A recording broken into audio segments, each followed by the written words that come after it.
ఆ వీరుడు అని సొరసకు తెలుసు. సుందరకాండ వృత్తాంతం అందరికీ తెలిసినదే. కలగడీతడు భూరి గాంభీర్యనిది అని వడిబాయ ఇచ్చిన వనధి ఎరుకు. ఆయన ఎగురుతుంటే సముద్రం చూస్తోంది. గాంభీర్యం నాకంటే ఈయనకే ఎక్కువ దండం పెట్టిందిట. కానీ సముద్రానికి తెలిసిన గాంభీర్యం ఎంతో. బలిమినీతడు మహాబలునంత వాడిని కెరళి మార్కొనిన లంకిణి ఎరుంకు.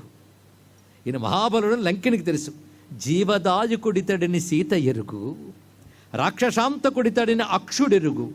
కపీశం అక్షహంతారం, రావణాసురుడు అక్షుడు, అతను కొట్టాడు.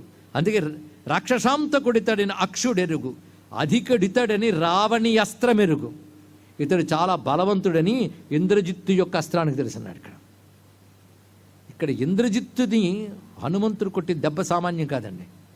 ఎందుకంటే ఇంద్రజిత్తు వేసిన బ్రహ్మాస్త్రానికి అందరూ దెబ్బతినేశారు.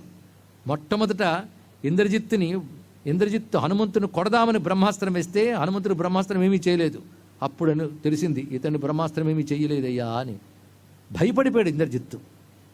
తర్వాత యుద్ధభూమిలో రామునిపైన వానరులపైన అతను వేసిన అస్త్రానికి అందరూ మూర్ఛితులయ్యారు, హనుమంతుడు కాలేదు. ఇదొక విశేషం.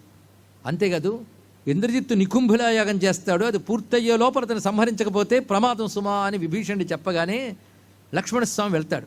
లక్ష్మణుడితో పాటు హనుమంతుడు వెళ్తాడు, మరికొందరు వానర సైన్యం వెళ్తారు.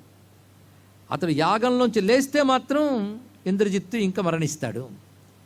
అతడు లేవకూడదని అటం పెట్టి కూర్చున్నాడండి. ఎవరొచ్చినా అక్కడ సైన్యాన్ని పెట్టించాడు. ఆ సైన్యం అంతా కదిలితిపోని వీళ్ళు లేవలేదు. ఆ సైన్యాన్నంతని కదిలేలా చేసి వాటి దెబ్బ కొట్టివాడు హనుమంతుడు. ఇది తెలుసుకోవాలి. యుద్ధంలో హనుమంతుడు ఎలా ప్రవర్తించాడు అనేది ఒక యుద్ధకాండలో పరిశీలిస్తే తెలుస్తుంది.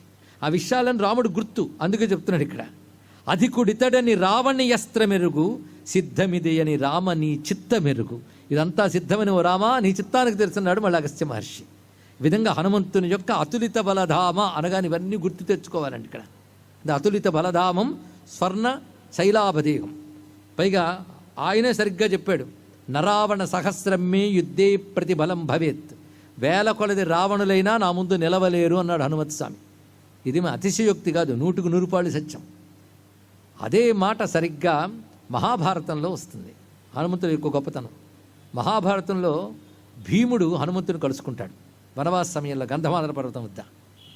అక్కడ భీముడు హనుమంతుని యొక్క రూపాన్ని చూడాలనుకుంటాడు. తర్వాత హనుమంతుడు ఏదో చూపిస్తాడు. ఆ సందర్భం మళ్ళీ చాలా విశేషంగా కనబడుతుంది. ఆ తర్వాత హనుమంతుడు ఒక మాట అంటాడు, భీమసేన పర్యాప్తో మమాసౌ రాక్షసాధమ మయాతు నిహతే తస్మిన్ రావణే లోకకంటకే కీర్తిర్నశ్యేద్ రాఘవస్య తత ఏతదుపేక్షితం. ఇది మహాభారతంలోని మాట, హనుమంతుడు చెప్తున్నటువంటి మాట.